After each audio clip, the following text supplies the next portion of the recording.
Hi, my name is Fred Master Pasqua. I'm a certified Scrum trainer with Clearly Agile. Today I want to talk to you about sprint planning.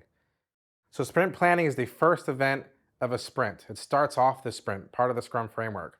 Here we have, within sprint planning, we have the product owner, someone that has the accountabilities of the product owner. We also have the Scrum Master. They're helping facilitate while the product owner leads. And then we have the developers, the people developing your product. So everyone on the Scrum team, the whole Scrum team is part of sprint planning. Then timing-wise, the sprint is up to 8 hours for a 1 month sprint. So up to 8 hours for a 1 month sprint. That also translates to 2 hours for every week of the sprint. So if you have a 2-week sprint, that would be up to 4 hours. Now, the sprint planning is broken into 3 parts: the why, the what, and the how, as of the recent 2020 Scrum Guides update. The why, we're talking about the product owners explaining why this sprint is important to the stakeholders. What's the benefit to the business? What's the benefit to the product? It's not about the individual items that we might pull into the sprint. It's about the collective overall benefit to the company or the stakeholders. This should go relatively quick. Then we have the what. Here, the product owner might present to the team from the product backlog 10 items they would like the team to possibly pull into the sprint. Scrum is a pull system, so it's up to the devs whether or not they can pull the work in. But we're going to clarify what these items are, each product backlog item. There should be already clarification on these items because ideally we've already talked about them in a previous activity called product backlog refinement.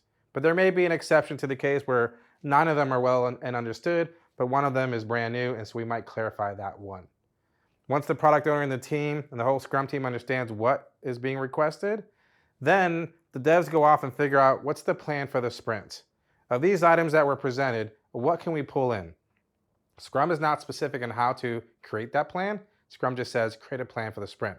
What a lot of teams do is they might task out these items and figure out who's going to do what during the sprint. Now at this moment, the product owner has presented the why and the what. Scrum Master has helped facilitate, but when we're doing the how, the product owner doesn't necessarily have to be there. He or she may go off and do other things. I usually recommend that they stay in the room, multitask, do some work on your laptop, so that you're there answering questions in case they come up from the team. Because now we're talking about design. Now we're talking about how we're going to get this done. Now we might be talking about solutions.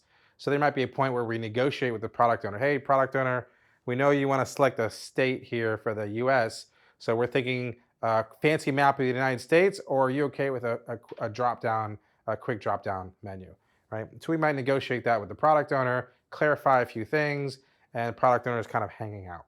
At the end of sprint planning, we have our plan for the sprint, and we've clarified to the product owner that of the 10 items you've presented, product owner, we think we can get the next 5 done, or 4 or 5 done. And that's what we're going to commit to for this sprint. That's sprint planning. My name is Fred Master Pascal with Clearly Agile. Check out our website, clearlyagile.com, where we cover some of the other events within the Scrum framework.